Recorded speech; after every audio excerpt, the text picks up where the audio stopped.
మాధవపేతి పుణ్యశీలా ప్రసాద్ నవలా స్రవంతిలో భాగంగా రాగలహరి తర్వాత భాగం. ఆడపిల్ల పుట్టిందని తెలిసినటువంటి చరణ్ ఇంకా పల్లవి సంగతి తెలియలేదని ఆదుర్తపడుతున్నాడు. ఆ తర్వాత బయటకు వచ్చిన డాక్టర్తో అన్ని విషయాలు వివరంగా మాట్లాడాడు Charan. Mister Charan, you are lucky. ఆమె ప్రమాదం తప్పినట్టే. ఆమెకి ఇంకేం పర్వాలేదు. లక్కీగా ఆ కాయని ఇప్పుడే కనుక్కోగలిగాం, లేకపోతే చాలా ప్రమాదం అయ్యేది. ప్రాణభయం లేదిక అన్నాడు డాక్టర్. డాక్టర్లు, స్పెషలిస్టు అంతా బయటికి వస్తూ ఆ విషయమే మాట్లాడుకుంటూ ఉన్నారు. Thank you doctor, thank you very much మనస్ఫూర్తిగా అన్నాడు చరణ్. పర్వాలేదు, ఇట్స్ ఆల్ రైట్. అది మా డ్యూటీ. తర్వాత ఇంకో సంగతి చెప్పాలి మీకు అంటూ ఆగాడు డాక్టర్ గారు. ఏంటది అని అడిగాడు ఆతృతగా చరణ్.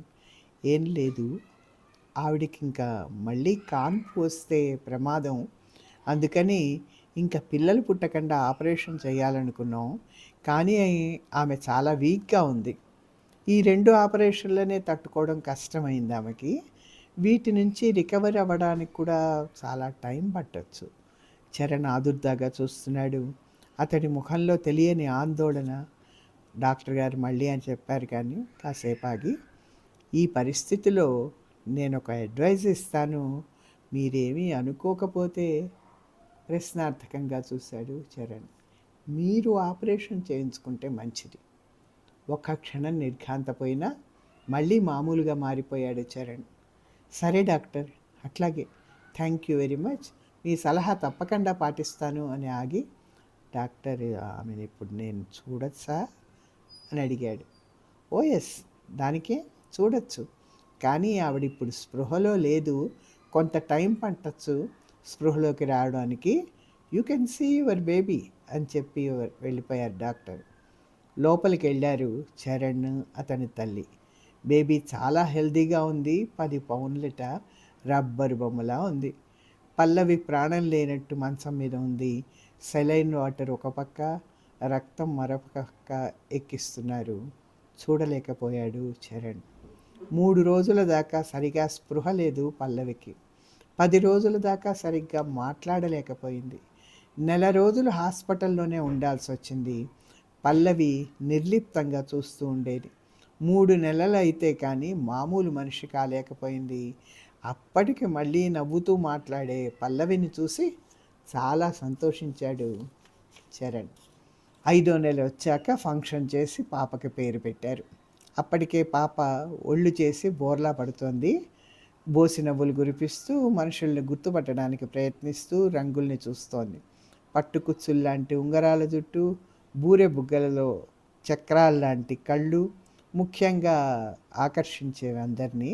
పాపకి శృతి అని పేరు పెట్టారు. పల్లవి ఇష్ట ప్రకారమే. చాలా బాగుందని అందరూ మెచ్చుకున్నారు కూడా ఆ పేరుని. పాప పుట్టాక ఆ ఇంట్లో రోజు పండగలాగే గడిచిపోతోంది. నిత్య కళ్యాణం, పచ్చతోరణమే. అన్ని వేడుకలు జరిగాయి పాపకి ఏడాది లోపల. ఆ రోజు శృతి మొదటి పుట్టినరోజు. నెల పుట్టినరోజు కూడా వేడుకగా చేసింది పల్లవి.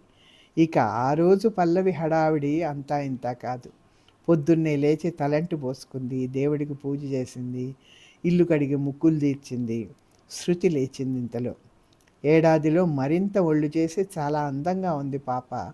ఎప్పుడు నవ్వుతూ ఉండే శృతి అంటే ప్రతి ఒక్కరికి ముద్దే. తప్పటడుగు వేస్తూ తండ్రి మంచం దగ్గరికి వెళ్ళి జుట్టు లాగేది. లేవంగానే అప్పుడప్పుడే కొద్ది కొద్దిగా మాటలు వస్తున్నాయి. అన్న అన్న అన్న అని ముద్దుగా అంటూ ఉంటే బద్ధకంగా పడుకున్న చరణ్ అమాంతం పాపను ఎత్తుకొని గుండెల మీద కూర్చోబెట్టుకుని బుగ్గలు 2 ముద్దు పెట్టుకున్నాడు. తన బుగ్గలు అందించాడు ముద్దు పెట్టుకోమని. ముద్దు పెట్టుకొని గట్టిగా చప్పట్లు కొట్టింది శృతి. ఇవాళ ఎవరి పుట్టినరోజమ్మా అడిగాడు గారాబంగా. వారం రోజుల నుంచి ఈ ప్రశ్ననే వింటోంది శృతి. జవాబు ఏం చెప్పాలో బాగా తెలుసు. చేత్తో గుండెల మీద చిన్నగా కొట్టుకుంది, నాది అన్నట్టు. కాదు, నాది అన్నాడు చరణ్. తెలిసినట్టు తల తిప్పింది కాదన్నట్టు. అమ్మది అన్నాడు చరణ్. నవ్వుతూ మళ్ళీ తల తిప్పింది కాదన్నట్టు. మరెవరిది? మళ్ళీ తన వైపు చూపించుకుంది. గాఢంగా గుండెలకు హత్తుకున్నాడు. అంతలో పల్లవి వచ్చింది అక్కడికి. ఇంకా చాలు గాని లేవండి తండ్రి కూతురు. అప్పుడే దేవిగారు రెడీ అయిపోయారా? తెల్లవారింది సరసాలకి ముద్దుగా విసుక్కుంది. ఏమిటి నీ తొందర? కాసేపు మా అమ్మాయితో ఆడుకోనివ్వవా? ఇప్పుడే ఆటలు, అవతల చేయాల్సిన పనులు చాలా ఉన్నాయి. ఆ పాపనెత్తుకొని లోపలికి వెళ్ళింది పల్లవి. బ్రష్ మీద పేస్ట్ వేసి చరణ్కి అందించింది. పాప పుట్టినా చరణ్ని నిర్లక్ష్యం చేయలేదు పల్లవి. అతన్ని ఒక పాపలాగానే చూసుకుంటోంది. పాపకి పాలు కలిపిచ్చింది. ఏడాది లోపలే పాపకి సీసా పాలు మాన్పించి గ్లాస్తో పాలు పట్టడం అలవాటు చేసింది పల్లవి. చరణ్కి కాఫీ అందించి పాపని స్నానానికి తీసుకెళ్ళింది. మంగళహారతి పాడుతూ నూనె నలుగు పెట్టింది. తలంటి పోసింది. పాప అల్లరి చేస్తూ కబుర్లు చెబుతూ తలంటు పూర్తి చేసింది. సాంబ్రాణి పొగ వేసి ఒళ్ళంతా పౌడర్ రాసింది. ఆ క్రితం రోజు చాలా షాపులు తిరిగి సెలెక్ట్ చేసిన గులాబీ రంగు నైలాక్స్ గౌన్ తొడిగింది. కళ్ళకు కాటిక, నుదుట బొట్టు పెట్టింది. దేవుడి దగ్గరికి తీసుకెళ్ళి దండం పెట్టించింది. తర్వాత తండ్రికి దండం పెట్టమంది. ఎంతో అందంగా ముద్దుగా ఉన్న కూతుర్ని చూసుకొని మురిసిపోయాడు చరణ్. చూడ్డానికి 2 కళ్ళు చాలవనిపించింది. హ్యాపీ బర్త్డే టు యూ అంటూ ఎత్తుకొని ముద్దల వర్షం కురిపించాడు. అందరూ స్వీట్లు తిన్నారు, పని మనిషితో సహా. తర్వాత వంట ప్రయత్నంలో పడింది పల్లవి. ఎన్నో పదార్థాలు తయారు చేసింది. పల్లవి వంట చేస్తున్నంతసేపు శృతిని తనే చూసుకున్నాడు చరణ్. శృతిని ఎత్తుకొని ముందు అన్నం తినిపించింది. పల్లవి పాటలు పాడుతూ చేసినవన్నీ కొద్ది కొద్దిగా తినిపించింది. ఆ తర్వాత ఇద్దరూ కలిసి కూర్చొని భోజనం చేశారు. పల్లవి, చరణ్. అప్పుడే సంవత్సరం అయింది ఆ శృతి పుట్టి. నిన్న మొన్న పుట్టినట్టుంది కదూ అన్నాడు చరణ్. నవ్వింది పల్లవి. ఆ సాయంత్రం పేరంటానికి పిలిచింది చాలామందిని పల్లవి. మధ్యాహ్నం కాసేపన్నా పడుకోకుండానే ఆ ఏర్పాట్లు చేస్తూ కూర్చుంది పల్లవి. పాపని మాత్రమే నిద్రపుచ్చింది. సాయంత్రం 4 అవుతుండగా పాపను లేపి పాలు బట్టి మొహం కడిగింది. తర్వాత నీలం కంచి పట్టు పరికిణి కట్టింది. దానికి సింధూరం రంగు బార్డరు, అదేలాంటి బ్లౌజ్ వేసింది. కాళ్ళకి గజ్జెలు, చేతికి బంగారు గాజులు, మెళ్ళో ముత్యాల నెక్లెసు, చెవులకి జూకాలు పెట్టింది. అందంగా మెరిసిపోతున్న కూతుర్ని తనివి తీరా చూసి ముద్దు పెట్టుకుంది. తను కూడా తెల్లని పట్టు చీర జాకెట్తో ముస్తాబైంది. నగలు వేసుకుంది. దాని మీదికి మ్యాచింగ్ జుట్టు పైకి దివ్వి ఎత్తుగా ముడి వేసుకుంది. అన్నీ సర్ది అరేంజ్ చేసుకుంది.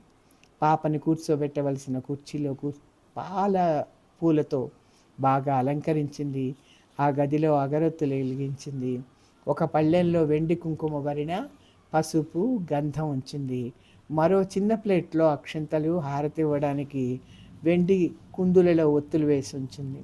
ఒక పెద్ద గంపలో ఒక పక్కగా ఇవ్వవలసిన కవర్లన్నీ రెడీగా ఉంచింది. 5 అవుతుండగా వచ్చాడు చరణ్. అబ్బా, నా బంగారు తల్లి ఎంత బాగుంది అని వస్తూనే ఎత్తుకున్నాడు. పల్లవి, శుభవార్త, ఇట్లరా, తొందరగా పంచదార తీసుకునిరా, త్వరగా రావాలి మరి. పాపను ఎత్తుకునే వంటింటి వైపు వెళ్ళాడు. అప్పటికే కాఫీ పలహారాలతో వస్తోంది పల్లవి. ఎదురుగా వచ్చి ఇంకో చేత్తో చుట్టేశాడు పల్లవిని. అతడికి అతి సమీపంగా వచ్చిన పల్లవి చెవిలో, శుభవార్తోయ్, ప్రమోషన్ వచ్చింది మనకి అన్నాడు. నిజంగానా? ఉండండి అంటూ విడిపించుకొని ప్లేట్లో ఉన్న లడ్డూని తీసి అతని నోట్లో పెట్టింది పల్లవి. అదే లడ్డూని సగం కొరికి మళ్ళీ పల్లవి నోట్లో పెట్టాడు చరణ్. అది చూసి పాప నోరు తెరిచింది. నీకా, ఉండు అంటూ జేబులోంచి క్యాడ్బరీ చాక్లెట్ తీసి పేపర్ ఊడదీసి పాప నోట్లో పెట్టాడు. అబ్బా, ఇవాళ ఎంత మంచి రోజు, అంతా మన శృతి పుట్టిన వేళా విశేషం. దేవుడికి దండం పెట్టుకుంది పల్లవి. ఇప్పుడు పేరెంటాళ్ళు వస్తారా? నన్ను బయటికి వెళ్ళమంటావా? హతోస్మి అన్నాడు చరణ్.